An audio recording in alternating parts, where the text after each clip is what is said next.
Best way to win a fight is to avoid getting into one to begin with. Same thing is true for workplace conflict resolution. The best way to win a fight at work is to not get into one. Actually, winning a fight's the wrong terminology. To say win a fight at work is a lot like saying winning a fight with your spouse. You can't really win an argument with your spouse. Winning is almost just as bad as losing, or it can even be worse. What you want to do is be able to have good, healthy, useful conversations, even if they're about things that there may be disagreement around. So I want to talk about how to approach this and how to build workplaces that actually have less conflict, and how you as a leader or as a manager can actively construct that. Not leave it to chance, but make it happen on purpose. When it comes to self-defense, any good self-defense class that you might go to isn't going to teach you, if you're only coming into like a weekend workshop, they're not going to spend most of their time teaching you about how to block punches or kicks or how to do cool throws. They might introduce some of those things to you, but the reality is any practitioner of martial arts, I practice Brazilian Jiu-Jitsu, as anybody knows, it takes a lot of practice over a very long amount of time to develop the muscle memory and the sense of timing and all of the kinds of things that you need to actually be able to execute that off in a stressful situation. What you really need for self-defense is situational awareness. You need to understand, what's the environment I'm in, and is this an environment I should be going into or I should be getting out of? That's mostly what you need.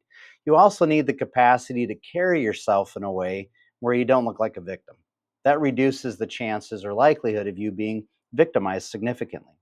A lot of that just has to do with having a head up and looking around and paying attention to your situation. It's pretty basic stuff. There aren't direct parallels to what I just said with self-defense to workplace conflict resolution, but what I can talk about is how you can create an environment at work where unhelpful or toxic conflict is far less likely to happen and to occur, far more easy to resolve. And when conflict does occur, it's useful and it helps grow the organization and grow relationships. So we're going to talk about that a little bit. At the end of this video, you should have a pretty good understanding of that concept. So when I first started engaging in mediation in the workplace, which is one of the tools in my tool belt, I would use it the way I was taught, which was a fairly labor-intensive process that could sometimes take months to work through with organizations and teams that were in conflict with each other. And it worked. There's a very, very high 90+% success rate in terms of being able to take people that were in intractable conflict and help them turn it around to a place where they could recover their relationship, feel good around each other, restore some trust, and give them a path for moving forward. It was effective, but it was so labor intensive and so hard. And what I began to realize is that organizations that had these conflicts were often missing a couple of things. One is they had workplace cultures which seemed to encourage unhealthy conflict. Second is they often had very poorly defined systems and structures in place. And what I realized is when you make changes to the culture, and when you make specific changes to the culture, and when you make specific changes to the systems and structures in the workplace, most downstream conflict between partners, between employees, with customers, with vendors, just disappears. You don't even have to learn how to have really tough conversations because the problems just aren't there to begin with. And that's the ideal scenario, is where you just don't have a lot of unnecessary, silly, fussy problems because you've exercised good leadership and foresight and you've addressed some things in advance. That's what I want to talk about today. Hopefully that'll be helpful. So first of all, as an overview, I want to encourage you to see your workplace culture, your organizational culture, which every single workplace has, as something that you can use as a preventative measure for conflict. Now, most workplaces build their cultures on accident. They don't really intentionally architect the kind of culture that they want.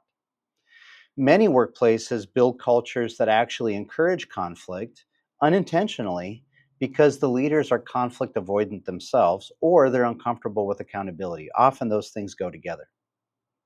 When you have a very nice leader who really wants to have a good relationship with people, who is a very kind person, but doesn't know how to or when to have appropriately challenging, accountable type conversations, they can create workplaces where you actually end up having, kind of ironically, more conflict than you would have otherwise.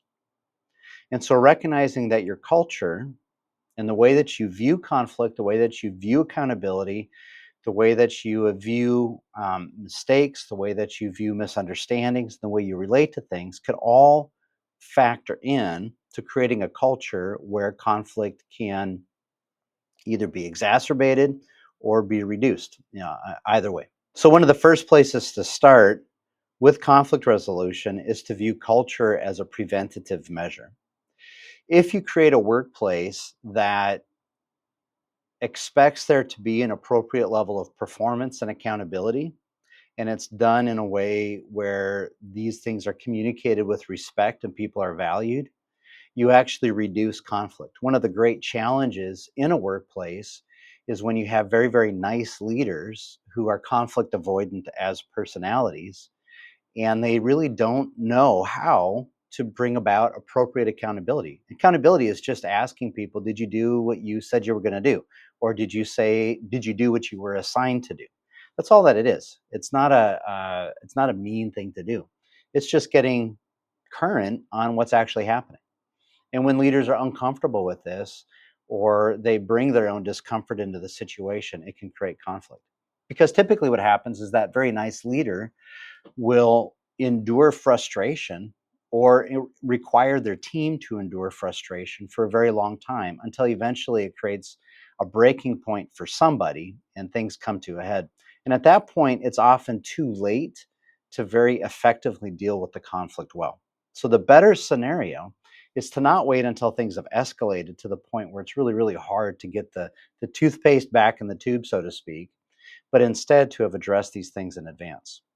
I want to talk about what culture is. Culture comes at its very core, it comes from beliefs about how we see the world. So that's deep stuff.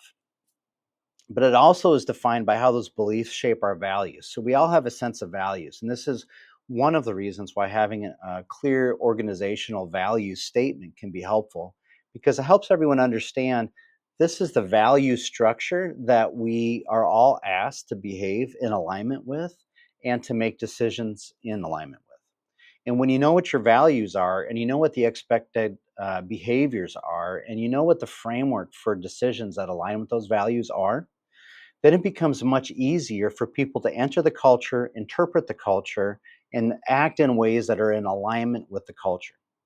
And so, what you want to do is take your sense of values and translate them into specific things. Like, here's how we relate to our customers.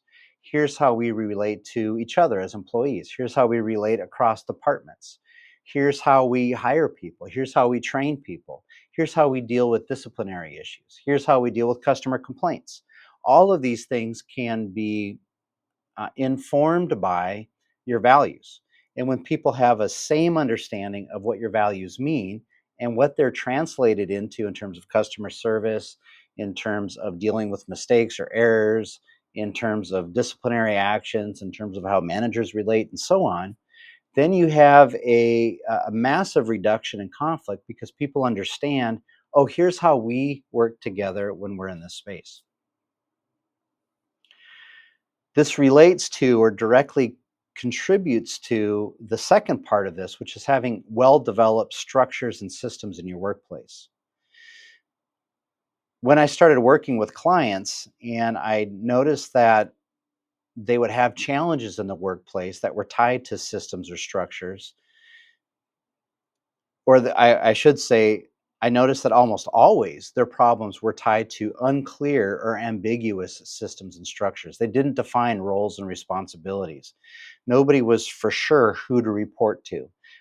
There were unclear or never defined policies or procedures. So they would open the store this way, and this person would open the store that way, close it this way, close it that way. And there'd be differing expectations about how these things should be done.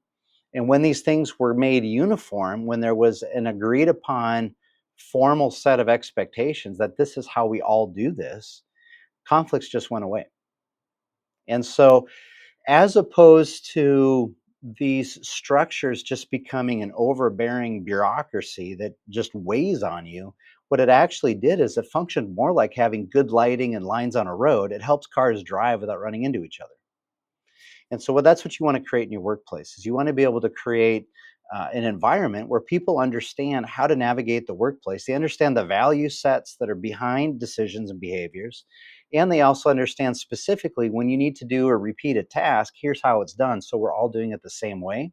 It tends to create a sense of safety and security for everybody. So, one of the great ironies, and I mentioned this earlier, is that one of the ironies, I should say, around conflict and accountability is that nice leaders who want to treat everyone well oftentimes create workplaces where there's more conflict in them, especially toxic conflict. And that's because they're not addressing problems early enough. And they're also often not bringing enough direction for the team. Your team, more often than what most leaders think or expect, actually crave clarity. They want to understand, what are the expectations? What is it that you want me to do? And when they have problems, when they're trying to find solutions, they want to be able to get that solution quickly so they can move on to whatever it is that they need to accomplish. They don't want to have to spend their time talking to two, three, four, five different people to get answers to questions. Creating clarity, having policies and procedures, and so on reduces that. Bringing about accountability and ensuring that people follow these expectations also reduces conflict. People, when they come to work anywhere, they know, they should expect that there'll be some kind of accountability, that somebody will say, no, actually, this is how we do things. I'd like you to do it like this. Or, yesterday you were assigned to do X. Tell me about your progress. Did you get X done? What happened along the way? People assume that these kinds of conversations are going to happen. In my experience, as long as the conversation or the accountability is asked in a way that's respectful, but you can be very, very direct, and you can be very, very on point in these conversations, which incidentally makes them much shorter than if you have very, very beat around the bush type conversations where you're afraid to ask, did you do what you were asked to do? So here's some practical steps about how you can create an environment that will reduce conflict. One of the most important things that you can do, and I've referred to some of this already, is to have a very clear value statement where you define your values. And by this, I mean more than saying we believe in integrity. Everybody says that, or we believe in caring for our customers or respect. Everybody says those kinds of things, and they're good. But what's important is to take it the next step forward and say, well, what does integrity mean to us? What does integrity mean when we're hiring somebody? What does it mean when we're working on creating a product for somebody and we notice that we have a shortage in the kinds of materials that we need? What does integrity look like in that kind of context? And when you define those kinds of things, then people understand that. What does respect mean? Everybody defines respect differently. What do we mean by respect here within this company? When you define those things, it helps people out dramatically. Second, when you define the vision for the company, what are you trying to build together? What are you trying to accomplish this year, over the next 3, 4, 5 years, whatever time frame you want to use? If you have a clear and compelling and inspiring vision for the company, people understand, oh, that's what we're working for. Now, the level of inspiration that that vision may have may vary, and that's something I talk about elsewhere, but that's something you want to think about, is the more that people have a common sense of the goal of what we're trying to accomplish together, the easier it is for them to find their way and to solve problems, because they know whatever answer I come up with, it should move us in that direction, particularly if I understand the values that I'm being asked to operate with. And the last thing, or not the last thing, but the next thing within that category, values, vision, and your current priorities. What are our priorities for this month or this week or for today? And when your team understands this, they understand the priorities, they understand the vision, they understand the values, it makes it so much easier for them to self-manage.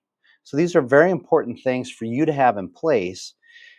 Additionally, for most leaders, when they understand these things for themselves, they feel like they're more in alignment, and they're less likely or less prone to lead towards urgencies or reactions, because they can interpret, this may feel important, but this is the thing that's really important for us to do right now. It's not what feels important, it's what we've already defined is the important thing.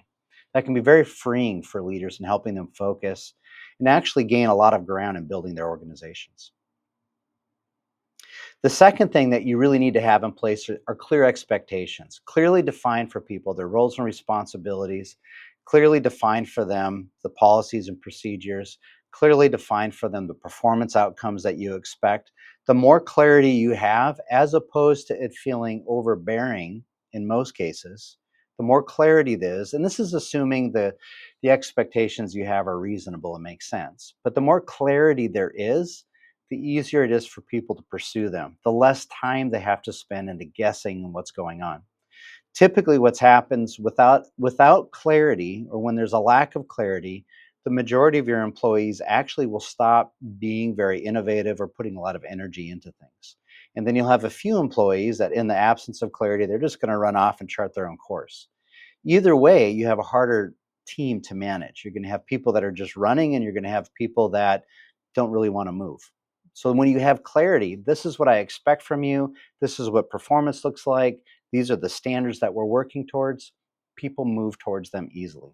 Another aspect of this is creating what's termed psychological safety. And by this, I don't mean having a room in your building where there's hot chocolate and adult coloring books that people can. I'm not talking about that kind of stuff. I'm talking about an environment where people feel like they're being treated with respect, where they can say things that there might be, they can disagree with somebody appropriately and respectfully, and have that disagreement or those other differing opinions be listened to and engaged. Even if they're not agreed with, they're listened to and engaged in a way where there's a sense of respect. There's not going to be retaliation, there's not going to be personal attacks connected to it. This also has to do with the sense of what happens if I make a mistake here. Like, I'm trying hard to do my work, but I make a mistake. How is this going to be related to? Workplaces that have a strong sense of psychological safety will outperform those that don't.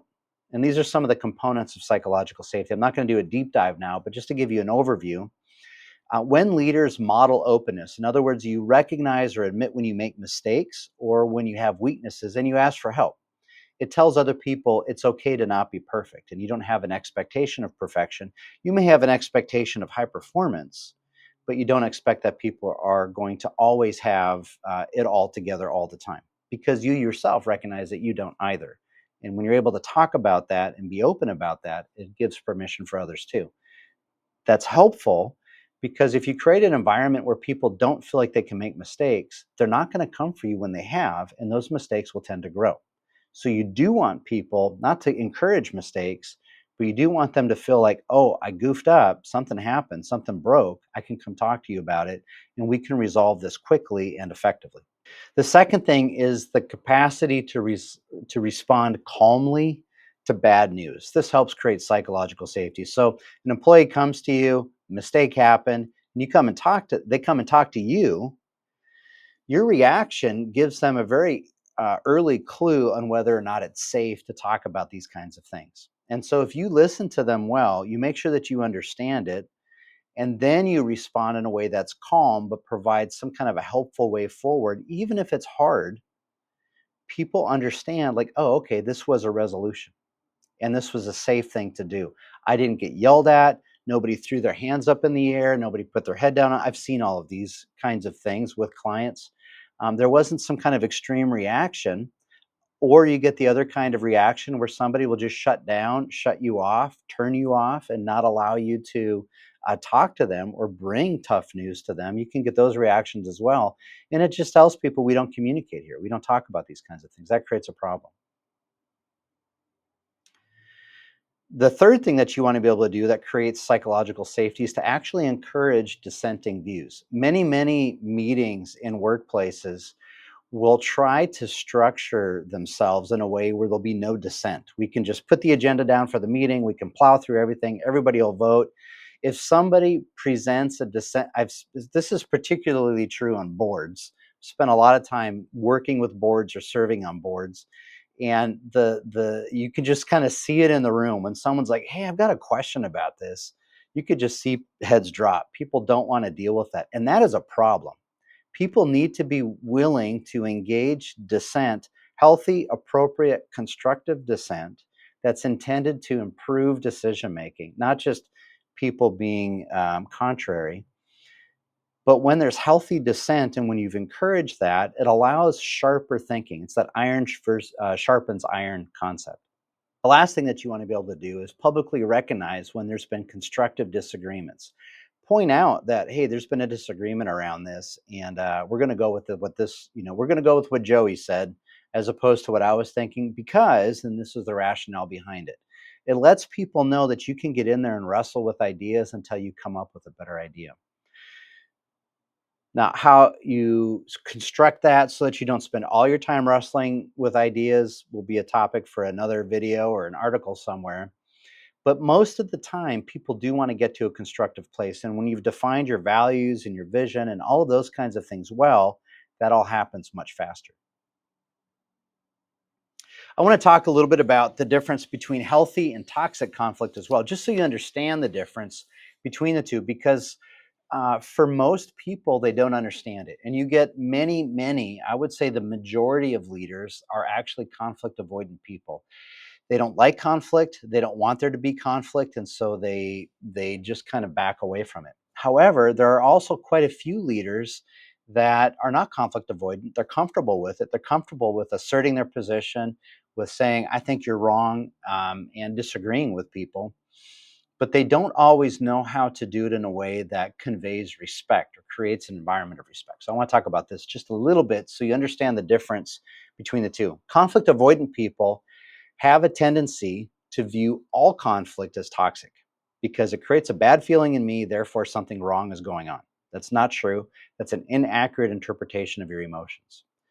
People that are comfortable with conflict tend to focus on winning. They want to win their argument, even if they think they're wrong. They'll actually, just because they want to win the argument, they'll keep pushing forward on it. And that obviously creates problems as well. It does move things forward, but it can often move things forward in the wrong direction or a less effective direction. And so some of the things about, I'm looking at my notes here, that just kind of gives you an idea about conflict that is helpful. Is conflict that is helpful is focusing on substantive issues, not personal issues. So it focuses on, the budget. It focuses on how to construct a certain policy or a piece of equipment that you want to buy. It's not focusing on the character or the individual that you're in conflict with. It's not calling somebody stupid or lazy or how they never get things done on time or they never produce quality. Those are character statements that impugns the value of the person that you're talking to. The minute you go in that direction, the minute you've personalized the conflict and turned it to toxic. However, if the conflict's about, I'm not sure that we should spend this much on that thing, or is that piece of equipment, if we buy that, is it going to give us the return on the investment that we're looking for? Or what's the best way to have a policy on this topic? Those kinds of things may have emotion involved in them. Emotion isn't wrong. But as long as you stay on the topic itself, the substantive issue, and you don't personalize it, you don't make it about the person that you're having the conflict with, it can be healthy and you work towards coming up with a solution. Yeah, these kinds of substantive conflicts do tend to lead to sharper thinking and better decisions. They also teach people to be more robust in their suggestions. In conflict adverse environments, to be honest, sorry, nice leaders, people tend to come up with the squishiest, softest, most meaningless suggestions that you can ever imagine because they never actually have to be sharpened by someone saying, I don't think I understand what you mean by that. Or how would we know if that succeeded? What would we measure to know if that succeeded? Very, very nice, fake nice workplaces don't actually get into asking those kinds of questions. Or they don't say, hey, that's a great idea, but that puts us, 15% over our budget. So how do we make that work? Do we reduce costs elsewhere? How do we make that work? And that's a very real, meaningful, important kind of question to ask that nice conversations can avoid. So you have to be willing to have sharp, but not hurtful conversations. So conflict can be a catalyst for a really positive change in a workplace because it usually points out to me when I see broad conflicts in a workplace or repeated conflicts, It's almost always due to some kind of a cultural dynamic, often tied to either a leader who has to win too much and be right all the time, or it's tied to conflict avoidant type people or people who are uncomfortable with accountability. It's not always those two topics, but those are very, very, very common expressions of when conflict gets weird or bad. But when you see that, that points out an opportunity to improve your culture. Like, oh, we need to improve the way that we view accountability conversations or honesty in our workplace. Honesty is a topic that a lot of people, it's a value that a lot of people have in workplaces. It's one of the most common values that people communicate when they're dealing with conflict. And what's interesting is I often will ask people, like, you believe that people should tell you the truth? And they say yes. And they're very upset if someone lies to them. I says, but are you willing to hear difficult truths as well? And that always stops them in their tracks. And so when you say honesty is our value, you want to think through just how much weight am I really going to put on that value? And if I really want to live with integrity towards that value of honesty, and I want people to tell me the truth, and that includes hearing hard things or being open to somebody communicating what they really feel. Does that make sense? So if you do those kinds of things, you can build far more robust workplaces. So, a couple of things that you can do to help conflict become a catalyst for change. When you see conflicts come up, especially a pattern, try to identify the core issue and try to substantively define it. Like, oh, okay, it sounds like we've got a conflict here between this person who feels a time pressure and this person over here who's trying to hit a quality metric. And between trying to get things done on time and trying to hit a quality standard, we're running into conflict. Okay, let's talk about that. That's something you can work with, and that's productive as opposed to talking about how someone else always does lousy work or someone else is always late or pushing too hard. Those things are personalized, and people get defensive about that. The other thing is to really encourage problem solving, to have people work towards developing solutions and not just making accusations or complaints. And the last is when there's a conflict, as a leader, you want to pay attention to that and ensure that it hasn't become personalized because it often does. And you want to follow up and make sure that resolution is really stuck, has worked well. So, final takeaways. You can avoid necessary conflict by creating constructive environments through architecting your culture and through building good structures and systems in your workplace. You can also reduce the intensity of it by improving how people communicate, creating this sense of psychological safety, which really just has to do with ensuring that there's respect and openness in conversations, but also directness. And the last thing is using conflict as a tool to drive team and organizational growth. When you see repeated conflicts, it will tell you that there's a problem often culturally, or there's a problem in our systems and structures. There's some kind of lack of clarity, there's some sort of ambiguity or misinterpretation or misalignment with one of these things. And that can allow you to do a deeper dive into how can we prevent more of this in the future. If this helps you, like or subscribe this video. Also, if you have any questions, feel free to reach out. Happy to respond to you, or it may give me ideas for a new video.